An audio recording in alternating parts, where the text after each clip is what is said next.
Yes, it's another edition of Matters Rising on BCOS television, Iliake de Rita Basharon, right here in the city of Ibadan. And of course, well, you know, Matters Rising, as it was with us, yes, talking about stories and headlines and events making rounds across the nation and even beyond. And of course, with analysts, eminent personalities coming down to, you know, analyze and speak on these stories, these events that we have picked for discussion on any other day. Like I said, Matters Arising has to do with us picking stories, events, and we can talk about education, health, the petroleum sector, and all other sectors across the country affecting Nigerians. And of course, yes, this particular day we'll be talking about what is happening right here now. It is a matter that is arising. I will not say it is even arising. It has arose, yes. And it is troubling, yes, it is troubling right now. Talking about the soaring fuel crisis, yes, fuel prices and the NLC wage award demands being demanded by the Nigeria Labour Congress and some other organizations. And of course, yes, we know that following the saga between Iran, US, and the Israeli country, yes, there have been some impacts, negative impacts on countries around the world, especially Nigeria. And yes, and that's talking about fuel prices, which is affecting Nigerians. Yes, Nigerians, talking about transportation fares, talking about food on the table of Nigerians. It has really affected Nigerians and is affecting them more. Fuel prices, especially petrol, is beginning to rise. It has begun to rise in the last 4-5 weeks, and it is still rising, and it is affecting people. And, well, the government, I don't know, they are trying to maybe do some palliatives or so. Some state governments are starting to, they are starting to, you know, try to, you know, come to the aid, a partial aid, I will call, of Nigerians, which is still not enough, I will say. And well, now we'll be talking today about the soaring fuel price and the NLC wage awards demand by the NLC wage award. That is a palliative measure, kind of palliative monetary measure for workers. And of course, if they get some kind of palliative measures, it will, you know, spread to other members of the family if that wage award is, you know, sufficient for them. Yes, like I said, we always have eminent discussants, personalities on the program today. On Matters Arising, I have Dr. Bashir Olanrewaju. You will remember him. Yes, he was a versatile labor leader then. And, well, at the end of the day, he was drawn to the position of permanent secretary. And he retired as the permanent secretary in the Oyo State Civil Service. Dr. Bashir Olanrewaju, you are very much welcome to the program. Thank you. Good afternoon, viewers. Yes, and again, we have another comrade, another versatile comrade here, Comrade Emmanuel Ogundino. He's a veteran labor leader too and retired general manager, yes, in the Oyo State Civil Service. Comrade, you are welcome to the program once again. Thank you very much. Yes, Comrade is not new on the program, and he's always tackling me on some issues. On this our viewers, both at home and in diaspora, good afternoon. Yes. Now, before we go to the questions proper, let me just quickly go through this write-up here. That is according to a write-up here that is talking about the NLC demanding for a wage award. cost of living allowance as the hardship bites. And the NLC called on the federal government to urgently approve a wage award and cost of living allowance for workers as Nigerians grapple with rising living costs. And the labor union said the worsening hardship driven by soaring fuel prices, especially petrol, and inflation is pushing many workers to the edge. In a statement signed by the NLC, President Joe Ajaero, the union said petrol prices have reportedly climbed to between 1,170 naira and 1,300 naira per litre. It is now 1,380 naira. Some states 1,400 naira per litre, are making transportation and feeding increasingly difficult for workers and their families. And the Congress warned that current wages have become too small to meet basic needs. The NLC also urged the government to expand cash transfers, provide tax relief for low-income earners, and fast-track the full operation of public refineries to ease the pressure on citizens. Well, let me just stop there. Full operation of refineries. That is where I want to start. Dr. Bashir Onlawaju, what is happening to our refineries in your own opinion and as you see it, as you view things? I don't think we have any refinery here. I don't think we have. We only have conduit pipes for siphoning public fund. The only refinery that is working, to the best of my knowledge, is Dangote Refinery, which is a privately owned refinery. And for decades now, since Obasanjo time, they've been spending, since 1999, turnaround maintenance. They've been spending on turnaround maintenance. And it is not in millions.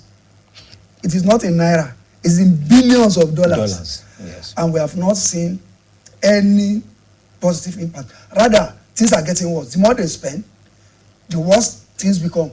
So I don't think we have refinery. I think each political contestant, especially those going for the presidency, will campaign and say that when they go there, they will make things better. And they will not do any turnaround maintenance because everybody knows that it's a conduit pipe. But the moment they get there and they want to recover what they spent campaigning, what they spent to get to that position, they equally spend more than what the previous governments spent collectively. Even when you add everything together, that's what we have been experiencing until Dangote came on stage. And despite that, even this government has spent on it the last 2 years. This government came in 2023 and they've equally spent on turnaround maintenance. And they took everybody down there. Worry, come and see what we have done. The seventh, or that could be the eighth wonder of the world. Everybody went there. Who knows? Maybe what the former governor did was what they did. The former governor wanted to commission private IPP, Independent Power Project. And what he did was to go and rent a generator to power it. So maybe what they did was to just put on the engine and somewhere they are pouring in fuel. Because less than 2-3 months after, the refinery went back to where it came from. It went back to comatose. Essentially what I'm saying is that the government, as far as I'm concerned, it's my personal opinion based on facts on ground, does not have any refinery. Because the Yorubas will say, that it's better not to have a shoe, to walk without any shoe, than to have a shoe, sandal, or slippers that cannot take you to wherever you are going. For now, we do not have a government refinery in Nigeria, but we have a private one. And you know, well, we see with it, he has created employment, Dangote. Yes. But you know the average Nigerian capitalist, or the average capitalist worldwide, and the Nigerian capitalist is even worse. What they do is to maximize profits by draining the average person of sweat, of blood, of intelligence, of ability to believe in himself. And that's what we have in Nigeria now. And well, you remember what also happened to Air Nigeria. Then, well, yes, Comrade Ogundiran, yes, from the, okay, well, how are these soaring fuel, petrol, prices impacting Nigerians, especially low-income earners? low income and Earners. fixed income earners. Yes, and fixed income earners. Because we cannot categorize all fixed income earners as low income earners, but majority of them, they are in the low income earning schedule. There was this thing that was circulating, from the government. They will say, despite all the hues and cries, because we were challenging the government. Look, government is not for profit making, for God's sake. But this present administration, they want everything to become money. The money that does not show transparency and accountability. I mean, my senior company here just mentioned something. Look at our so-called refineries. When they say refinery, some of us, they gave us name. We told them, because I contacted our members there. Is Warri refinery working as it should be? Is Port Harcourt refinery, is it working? They said, Oga, caricature. So, but we told them, Onanuga and Co., they know how to abuse. They have very sharp, razor-mouthed propaganda that they do for Mr. President. They came out, they abused almost everybody, including President Obasanjo. But what do we have now? Now, they said, despite all the hues and cries, Nigeria still has the lowest pump price of the product, especially petrol. Yes, it was put at, I think, 82 cents or so. Now, fine. But as compared to our minimum wage, in UK, the minimum wage is $2,813. In USA, it is $1,255. In Nigeria, the 70,000 is just $52. Now, if you want to buy, let's use a standard gauge, 50-liter keg. In UK, it will just take 3.3%, not even 3.5% of their monthly minimum wage. In USA, it will take just 4.2% of their monthly minimum wage. In Nigeria, it will take 84.8%, almost 85%. Because for you to buy that 50-liter keg, you have to spend, out of the 52, you spend around $48. So what are we saying? How much do you spend in Naira, please? Oh, 1,350. That is it. Times 50. Times 48. So it still consumes 84 point, almost 85% of what comes in for you. So what happens to your rent? What happened to food? What happened to dependents? What happened to utilities? I mean, we can all see that it has affected the livelihood. And that is just one. And because Nigeria is a monoproduct country, mostly, it's not that we don't have any other thing, but the politicians who has turned themselves to politicians, they have cornered the mining. Look, go to Bodija today. In fact, all you needed is you have a shop. They will load your shop. Go to Bodija, you will see bags of beans on the road because there are no more spaces inside the shop to stock the product. And you know what? Just sell it, give them whatever you can give them. They do, because there is no legal business that they can venture into that will not raise questions, that will not raise eyebrows. So, and they have flooded the byland. Yes. The estate business, they have flooded it, is down. So it is now the market products, soft drinks, food product, rice, beans. All they needed space to load it for you. All they needed is you as the shop owner, just stay there and be selling. So it's as bad as that the livelihood of an average Nigerian has been negatively affected. And that is apart from the intentional government policies that is reducing the disposable income of Nigerians. the tax is there. Increase in all, apart from petroleum, gas, telecommunication.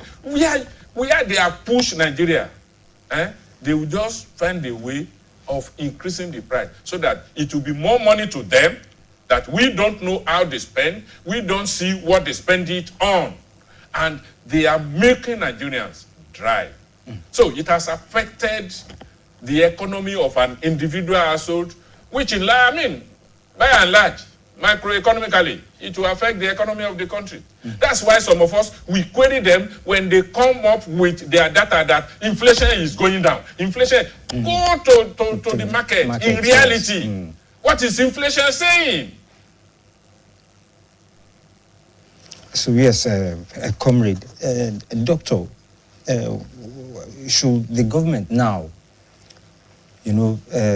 despite all what is happening now, like a comrade said, that we should go to the market and see what, despite the fact that they say inflation is going down, go to the markets, go to enter private, public transport. Yes, and you will see that, go to houses of people and you will see how sumptuous food is being eaten. Yes, there. Should government prioritize now what NLC is asking for, wage increase, and addressing, underlying economic issues, issues driving inflation? That inflation issue is always what puzzles me. Some groups and some government organizations and some government parastatals now come up and say inflation is going down and people are suffering. Like Fela Anikulapo Kuti, late Fela Nweke said, his song in one of his debuts, Suffering and Smiling. Well, thank you very much. Let me start by saying that when government says inflation is going down, they do come up with data. And the data will be that last week, rice was 1 naira. This week, rice is 90 kobo. They wouldn't tell us why rice was 1 naira last week, why it is 90 kobo this time, and whether the person that sold it 1 naira last week and is selling 90 kobo today, whether that person is making profit or is making loss. Why is he selling it at a reduced price? They have not gone to that. They've not gone to whether we have increased agri production. They've not gone to that. They've not gone into where the affordability. They've not gone into that. And in January, they told us that our inflation was 15.06%, or 15.1% in January, and in February it was 15.06%. They've not come up with that of March because we are still in March. But they arrived at that figure because they rebased the standard. Yeah. They rebased the standard last year, and that's why they have arrived at that figure. But that figure has not translated into improved purchasing power for the average Nigerian, whether a salary earner, whether a self-employed person, whether somebody who is selling anything or is manufacturing anything. They've not come to that. They've not considered that. Or maybe they consider they did not tell us. What I'm saying essentially is that let us, for the purpose of argument, let's buy their position that, okay, inflation has gone down from 15.1 in January to 15.06% in February. Has that improved the living standard of the average Nigerian? No, it has not. Has that increased the number of industries in Nigeria? No, it has not. Has that improved the ability of the average trader to trade successfully and make money and smile every day from the market? No, it has not. It has not done that. Has it improved the purchasing power of the average Nigerian to buy anything? It has not done that. Has it improved the quality of food that the average household in Nigeria takes? It has not. Then how can we now increase that? The easiest, the shortest, that is proven, forget the Brentwood theory or whatever they come up with from or anywhere. The shortest in developing nation, the shortest way towards improving holistic economy of any nation in Africa is through wage increase. How?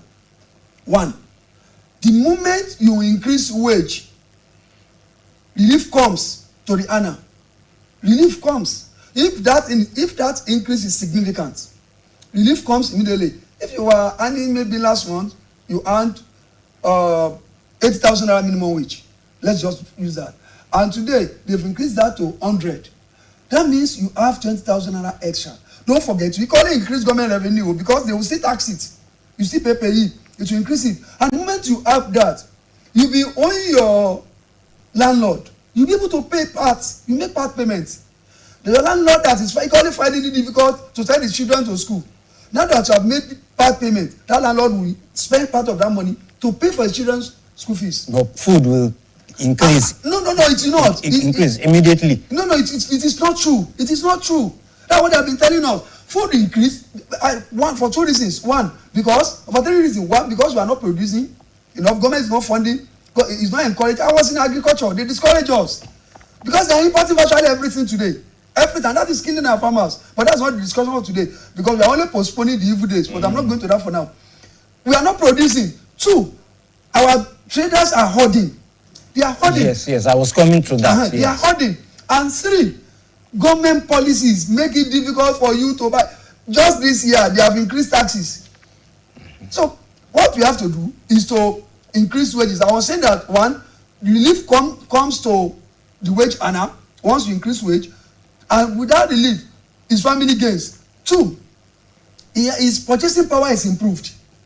He can buy more. And the moment he buys more, the market, women and men, and the producer, everybody gains more. Three, industries produce more because those who have been producing bottled water, those who have been producing bread, those who have been producing so many things, and they are not selling. Like you were saying that go to any market, you find things inside, and you can only find goods outside.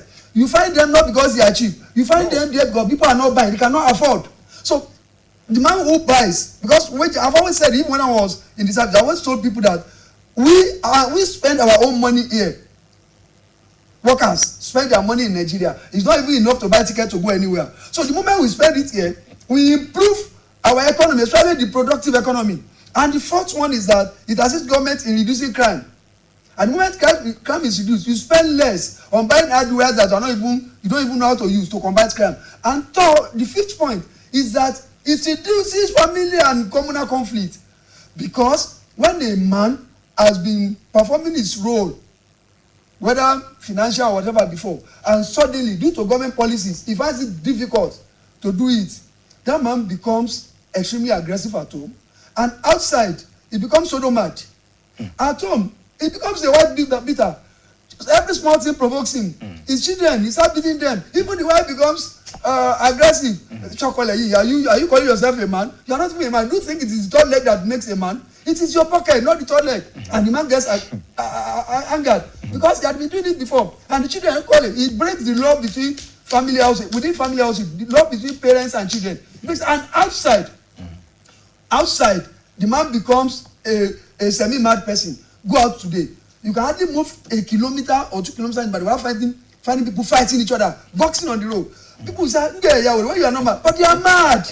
They are mad. The economy has made them mad. So the moment you increase wage, you reduce that. So essentially, I'm saying that the easiest policy for now to mitigate it, at least immediately, is to increase wage. When they talk of inflation, it's not true. We will get there. It's not true. It's what we have said.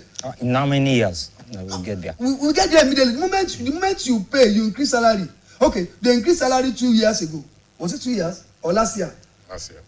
It did not increase what we were buying. No, it was government policy that increased it. The moment government increased tax, the moment we have this Middle East crisis, because we knew it was coming. You know, we had it in June last year, and we're still having it now. The moment government starts spending dollar instead of naira, those were the things that increase inflation, not our salary, not the salary. The moment you increase salary, purchasing power will improve, and the average man, whether it's a producer, a seller, or a salary earner, will feel better. And you reduce crime, you reduce conflict. Well, comrade, he mentioned one thing. He said purchasing power will improve. Sure. Yes, will improve if salaries are increased, and some other things are, made well for Nigerians. Now, what is happening to our people? It is our people, I believe, that are creating these problems for us. Yes. Which of your people? Yeah, our people. Who among them? Who are the people? The ruled or the rulers? The ruled. The ruled. Yes, we are creating problems for ourselves. Okay. Yes. The commercial drivers or the operators, the market women, and all others. When fares of vehicles, commercial vehicles come up. I know where it was a rhetoric question that I asked. Now, you believe that every human being is a rational person. And what does that mean? You always want to make the best out of what is available to you. Now, assuming you have Uber or just a taxi, previously fuel was stable at 800, whatever, and suddenly you read it out 1,400. In fact, 1,000. Just yesterday it came down to 1,310. It was almost uniformly between 1,330 and 1,400. Won't you increase of here? Yes, of course. That is so. Then how is it that you create problems? So you forget to blame the government policy. No, what I'm saying is when the fuel price now comes down, the price being charged by operators and it will refuse to come down. Yes, you are right. I'm not, but if it is stabilized and there are options, remember, if you say your own transport cost, your own fare is 500 naira, some kabu will come and they'll say 300, enter. You will be forced to come down. That is when there are options and there are competition. But when there are none, like this government policy is almost, look, let yourself, myself, let's ask a question. The benchmark for 2026 budget, 2025, 2024, 25, 26 was $64. Crude oil per barrel is $120 now. Do the mathematics. I don't know maths. So the government on a single barrel, this government is gaining $56. Dollars. Presently now. Presently. Yes. Well, That is, now, what is the government doing with that $56? Now, some of us, we are not saying bring back subsidy. No. But create an intervention fund. Just a short-term thing till the war lasts, intervene. Whether you bring in vehicles, whether you bring, we have seen countries that have released vehicles. We have seen countries that actually moderated the price of the product. We have seen countries like Nigeria, they promise CNG. Go to Total Garden, go and see all those keke riders. Look at that long queue for them to buy CNG. Yes, to refuel. To refuel. So it is just like my comrade here said, it is the government policy that we should beam ourselves. Look, is governance for profit making? No. Look at that section of our constitution. The major role of government is for what? Welfare of the people and security. What welfare are they? No. In fact, I'm surprised President Tinubu behaves as if he's not alive to the responsibility that he has sworn to actually take up and protect. Well, let me intervene. Yes. We have to accept one fact, that we are all guilty. And I've always argued that we are all guilty. Some are, the only difference is that some are guiltier than others. Those who really know us are guiltier because they make the rules, they're expected to enforce, they're expected to lead. We're equally guilty because we speculate a lot and we equally want to exploit others. It is a basic fact that in Nigeria, inflation does not obey the law of gravity. And that's why the Yorubas, when the Yorubas say "Lala tore keleni," but what they are saying is that whatever you throw up will eventually come down. In Nigeria, it does not come down. And that is not entirely government fault. Even before the war started, we had CNG vehicles outside, and especially those plying interstate roads go to the motor park. It is the same price that the vehicle using petrol, diesel charges, that the vehicle using CNG charges. It shouldn't be. It should not be. We shouldn't give our people any excuse for what they are doing. But I'm not surprised that our leaders are oppressive and we are equally oppressive. It depends on your level. You oppress that person below you. Why? Because our leaders are part of us. They didn't come from the moon. They came from here. They were elected among us. They were part of us. Even we knew some of them, either at local government level, state or federal level, that had nothing before they got there. And we were complaining together. We even saw some activists among them. What have we gotten? Even in the National Assembly today, don't we have activists there? Have they been having their certain opinions or views? No. So the entire Nigerian people, the entire Nigerian nation is guilty. The only thing is that the scale or the level of guilt outweighs each other. But they have a position. I took up somebody about 3 or 4 months ago when fuel price went down, and that person was not when fuel price went up, and that person increased it immediately. And I said, my friend, why are you doing this? Why? The other time they brought the price down, you said you were selling the one you bought. But they just increased this thing overnight. And this morning I came here to buy fuel, and you have increased it. You know what he told me? He said, when he goes back to buy, it is the money he makes from here that we use to buy that one. But that is a lame excuse. It is lame because in business you think of fluctuation. But the only challenge while I sometimes reason with them is that modulation or that instability should not be constant, should not be regular. It should be far apart. In the last 1 week, how many times have we had fuel prices going up or coming down? About 5, 6, 7 times. Yes. So that does not make for adequate planning for those who are trading in fuel. And for transporters, they've always come up with the argument that it is only the fuel price that has gone down. What of spare parts? Yes. They go to that. Are they changing their parts every day? So, and when you not tell them are they changing their parts, they will tell you that anytime you go to change, you pay through your nose. But let's, all of us, as citizens, know that whatever injury you do to another person comes back to haunt you, either directly or indirectly. It haunts you, it haunts your household, and it haunts your friends and relatives. Because, like Yobas would jokingly say, I've had only a preacher who always said that there's going to be famine. Is he going to run to the moon?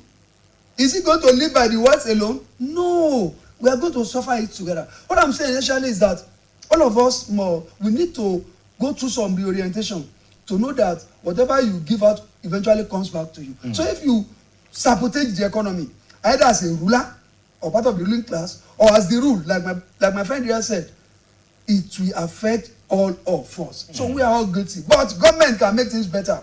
If government can stabilize the economy. I remember there was a time, immediately after the 9/11 crisis in the US. Yes. The US government went into the aviation industry and pumped money into it. In the US, when they had gluts in their agri something, the US used the previous year because agri products prices fell a lot. So many farmers could not farm. What the US government did was that the US government came in, intervened, bought the product at last year's improved price. But they now resort to members of the community. In Nigeria, there was a year, 3 years, I plant cassava. And the price fell from about, then it was about 60-something thousand naira to 18,000 naira. I couldn't go there the following year. The government should have come in and mop up that and pay me my money. Yes. Awolowo did it. Akitola did it. Our forebears did it. In this country, in the 60s and 70s, even don't go one time, they did it. What is wrong with these children? Their children who are reading us now. What is at every level? So what I'm saying essentially is that let us come together and accept one fact. This is our nation. If we do good here, all of us will gain from it. And if we commit evil, everybody will pay the price. Yes, where I want to, he has mentioned something, and that is the essence, stability. stabilization or stability does come in. We don't have the power to do it. It is government that will come up with policy, and that is what is lacking. We are talking of intervention. Least fuel, incessant fuel price increase now. If Iran bomb today, there will be fuel increase. If US bomb tomorrow, US and Israel, there will be fuel price increase. A good government, a reasonable one, a government that knows he was voted in by the people and that he will still come to the people to need the people, will have intervened. That was where I was going the other time. What happened to all this excess money that the government was making above its benchmark? All of them are sharing it. Now, by the time you know it, they will just say, they push it, and the governors will be crying that it must be shared. I mean, it must be shared. What happened to the excess crude oil account? The federal government can say, okay, we will need 40% of that for intervention. Yes, 60% of the profit you can share. But that 40%, I mean, no governor will say you should not intervene. So it is the government that has the tool to make policy that gave rise to all this instability. So, do you know that in Nigeria today, the poultry farmers, what they are now using, they are imported grains. Because I am a maize farmer. There were no serious harvest, both early and late crop. Rice, the same thing. All the gains of Buhari era has been drained. Wiped out. Rice mills have closed down. Rice farmers have changed. You just talk about cassava. How much is cassava even now? This is dry season. We are in the peak of the dry season. How much? So, a good government that knows that this is our staple will have intervened. When people are saying blah, blah, blah, blah, blah, look, kudos to Governor Seyi Makinde for even doing that 10,000 transport support. Okay. How many? Just like he said, maybe some people, some other state government or whatever will do it that we have not had. Maybe it will be announced later today after this program. I've not heard of any other one. There has been no other. But you see, Yoruba will say, Orile jati bade. When the head is rotting. Yes. When the federal government did as if it's deaf and dumb to the situation, to the plight of an average Nigerian. What do you want you know, me, I don't call them governors. But I don't want to. What do you call them? Let me share, please. I want to know. I want to learn. What do you call them? They're emperors. We have emperors in the states. Because that is the way they rule. Do you know, they even have power to hold the president to ransom. When election is coming, that's when they come with that. So they are emperors. So our emperors in the state. Look, you are giving them, allocation is rising by the day. Even Buhari that we say doesn't have primary six. Oh, thank God, we were in the service. Then, when he was giving them bailout, Buhari will attach conditions. We were in a meeting in my office one time. Congress, I said, look, we are not going to take any part payments. Not even knowing Osun will get to where it is. Look, up to today, Ekiti, Ogun, Ondo, Osun, they never balance. Since then. But Oyo State, clean slate. So what happened to other states? Do something for your citizens. If the federal government is blind and deaf, look, it is you that you are meeting these people. Do something for them. That may even force the federal government to now come and do certain things. Yes, sorry. The governors are guilty, like the president. I remember during, was it Jonathan time, when Okonjo-Iweala mooted the idea of having a sovereign wealth fund. Yes. Governors went to court. Yes. They challenged, and they successfully challenged it. And they won. And they won. Two, the crude oil account, what they do with it. The third point, including Oyo State here, the local government fund. Yes. The governors are not giving money to local government. If the local governments could have direct fund, all these petty contractors and petty traders will make money because it's local. Business is local, like politics is local. Look, all our emperors, like you put them, right from the state to the federal, they are all oppressors. It's like you oppress me at the top, I oppress somebody below me. What we can do, because all of them belong to the National Council of State, they belong to Nigerian economic something, let them remember one fact. The longest time you can be a governor or president is 8 years. You are coming back to meet us. Even if you become a senator, you still come back to meet us. Yes. What will people say about you? And if you do not come back to meet us, you grow old, you are still the senator at 100, and you pass on. What happens to your children? The children of yesterday's rulers, where are they today? The law of karma will always have effect. Yes, what goes around comes around. That's on part of government. On the part of citizens, the 5,000, 2,500 naira they give us to vote, and they will not see us again in the next 4 years. Let us stop taking that. I commend the state government, especially the state governor, for giving us 10,000 naira palliative. It is not enough, but it is good. Because if you see anything say, this and go up, if he has given us that money, the thoughtfulness of relieving people's hardship should be commended. But I know Governor Makinde will do more. Yes. The moment another person pays 15,000 naira, Governor Makinde is going to pay 20,000, 30,000 naira. Yes. So let us pray that others pay more, so that Governor Makinde can always exempt them. All of us can come together and make Nigeria better. Yes, from your standpoint, like you said, Nigeria has become so vulnerable to global shock. Oil shocks. Sure. Yes, despite being a major oil-producing country. So what has happened in that aspect? Stability, accountability, transparency. Today, we are said to be producing 1.8 million barrels per day. Are we sure that is what we are producing? Out of that, 400 million barrels should or is supposed to be for local consumption. How much are they selling it? Is it not at the international rate? Even if they sell it in naira, it's only that you won't go scouting for dollars from bureau de change, from bank where it is non-existent. But you still pay at that international rate. Should we pay like that? Who should actually make sure that what should be, should be?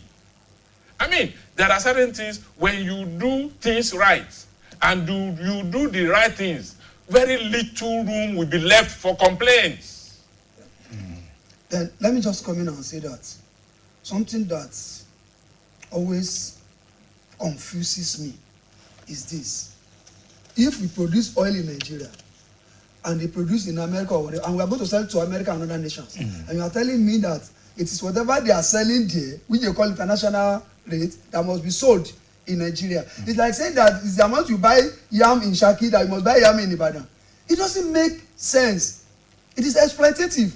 It is not the amount they buy cars in Japan that we buy it in Nigeria. In Japan, where they manufacture most of these vehicle brands that we have, it's not the same amount they sell cars there that they sell cars in Nigeria. So what I'm saying is this: if we are selling to our refinery, it should come. I'm not even talking of the transport cost. We'll get there. We'll get to that one. The price should be cheaper here. The price we sell oil, crude oil, to our refinery should be cheaper than that of the international rate. That is part of the IMF conditionalities of oppressing developing nations.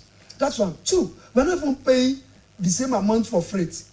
It is not the amount you spend paying from taking fuel from, I don't know whether it's Port Harcourt or Warri to Lagos, where Dangote has his refinery, that you are going to pay buying fuel, freighting fuel from UK, US, Uganda or whatever to Nigeria. Why is it that Equatorial Guinea? Why is it that it is still that expensive in Nigeria? And thirdly, I know that right from Buhari regime, some modular refineries were licensed. In fact, the then VP Osinbajo led the drive. Where are those modular refineries? What have they done? And when this government came in, Tinubu, Bua, as Robin Samad, what's the name? The man said, his refinery will come on stream. We have not seen it. So government should look at all this. And thirdly, maybe government should give all these refineries some tax relief, so that these modular refineries can come up. And lastly, maybe they can pipe from wherever they are getting oil to all these refineries, so that it becomes cheaper. We call it bridging. We shouldn't allow the IMF to dictate how we run our economy, because there is no nation on earth, and quote me, that IMF has intervened and that country has succeeded. No, there is very little you can do about that, because there is a cartel in the name of OPEC that is controlling crude oil. What? And therefore, Nigeria is a member of No, OPEC. no. What OPEC controls is what you produce and how much you sell. That is it. No, in your own country, you can influence it. That was what I raised. That should we? No, OPEC gave us, out of 1.8, OPEC gave us 400. That 400 in Nigeria, go and find out. They sell at international rates. They even sell the 400 at all. That is another question. That is another question. So Dangote still goes to import crude. But he imports lesser percentage of crude. I think he imports less than 30%. As at now, it has increased. He said it's 65% that is importing now. Yes. So that means something is wrong somewhere. wọ́n ti fowó yín dígbèsè, wọ́n ti fi epo tó yẹ wọ́n fáwọn èèyàn lé, wọ́n ti fi dígbèsè. The quota that is supposed for local production and consumption has been. Then what we can now do is to appeal to citizens who are breaking pipes, because we are not even meeting our quota. We are not. Nigeria is not meeting its quota. So if we can do more in the Niger Delta, appeal to the citizens, and government should only do more for them also, Nigeria can meet its quota. Once we meet our quota, things will get better. And we should equally appeal to our leaders at the state. I'm not talking about local government because they do not exist. Our leaders at the state and federal level, that they should they should save for the rainy days. Just because we are not saying, if we had gotten crude oil account, crude oil account, and we had gotten the sovereign wealth fund, and we were funding those accounts regularly, now the distress that we are passing through wouldn't be of this level. We used to have crude oil accounts. Excess Crude oil account. That was before. Today, during the Amechi era. It was Amechi and his squad that they fought that crude oil. They fought it successfully, and even they still had it throughout Buhari. Buhari still had crude oil and he was still releasing. But the moment Buhari left, governors met with the president and they all agreed that whatever comes in should be shared. But even when shared, they can agree among themselves that whatever is shared, if it's only 10% or 20 or 30, by law, let us save for the rainy days. It is so that we spend that money, but by law, let us save for the rainy days. So once they have that law, and that citizens should be empowered, and NGOs should be empowered to sue their state government if they are not following that agreement. But that agreement should be passed into law. It should become a bill and an act of the National Assembly, so that even at the state level, at local government level, at the federal level, a certain percentage of whatever comes in is saved. I'm not fighting governors for saying that they should share everything. Why? Because when even the money was getting to the federal government, and the federal government was saving on their behalf, the federal government was spending on their behalf without their knowledge, without their consent. So they are matured enough to save their own money. But let us have a law that will say that certain percentage of your allocation must be saved or invested. Yes. Now, and this is part of what the federal government can do. The executive, when it goes beyond federal government, my brother. This is a democracy. It is a democracy. They come together and agree. And don't forget, state sends representatives to National Assembly. Yes. All of them at their National Council of, is it Council of State meeting they call it, and their National Economy something. Let them come together and get us a bill sent to the National Assembly that certain percentage, it becomes a law, certain percentage of your revenue, all revenue must be shared, no problem. Because that government will misuse it. But a certain percentage should be saved for rainy days. We shouldn't exonerate any level of government. They are all the same. Yes, we don't have too much time now. Just quickly, briefly, the fuel subsidy that was removed. Yes, I don't know. Has it ultimately helped, or worsened Nigeria's economic situation? As far as I am concerned, as far as the indicators are concerned, it has not really helped. We have not seen. Look, by the time it was to be removed, Mr. President said we will borrow less. Are we borrowing less or more? We are borrowing more. More. Good. He said we will have money to spend on health, agri, and education. I hope you had last year's budget performance. It was good though. I think it was less than 10%. Very good. Eh? So these are the things that it has not shown. In fact, it's like a curse. But unfortunately, there is more money into the coffers of the government that they share. What is that? What that money is used for? That's why I continue to hammer on transparency and account. If these people know they are accountable to the people, if the government knows, the president knows they are accountable to the people, they will spend that money for the people. But unfortunately, they spend it on themselves. The ruling party now has control of how many states? Just 31. 29. 31 now. 31 Finitri has just openly. Just 31. So just 31 Just in capitals. So this, what are we saying? And from available rumor, I won't say facts, those that decamped were actually induced to do so. Whose money? Is it Tinubu's personal money? Or is it APC personal money? So these are the things that we should query. This is where some of us believe that money from subsidy removal is going into that is of less benefit to the common people. They are still on the major project they are doing, Calabar Coastal Road. They are still on it. Yes. They commissioned less than 33 kilometers. Since then, nothing has been heard. Yes, sir. Look at all other major roads. We are just hearing that this one has been approved, this one has been approved, and the tenure. There will be election next year. Yes. So what are we saying, my Comrade, we have heard you. Yes, you have made your point. Yes, Doctor, just briefly, in 1 minute. Yes, I thought you wanted to... Yes. Subsidy removal, as far as I'm concerned, has not benefited the masses. It has not. But has benefited those ruling us at all levels of government. That is one. Two, I don't believe any governor who the camp was induced. They are matured. They knew why they were going there. It is for selfish interest. All of them. And I keep on saying it. We shouldn't exonerate any politician. They are best of the same feather. They are oppressors. We are the oppressed. We shouldn't be separating them. They are a bunch of the same thing. Yes, but birds of the same feathers. Yeah, they are just birds of the same feathers. Yes, I want to thank you, Doctor. Just 29 minutes ago, fuel price has been increased again.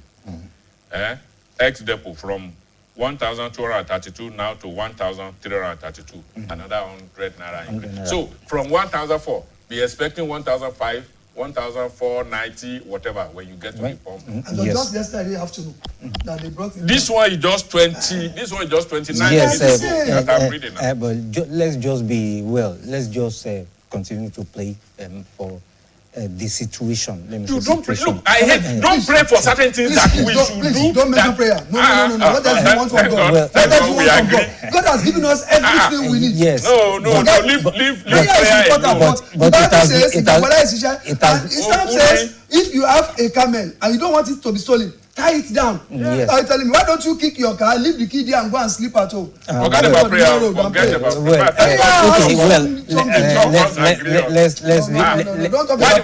did you vote them in? Is it for us to be praying? Actions, not prayer. Yes, it is action.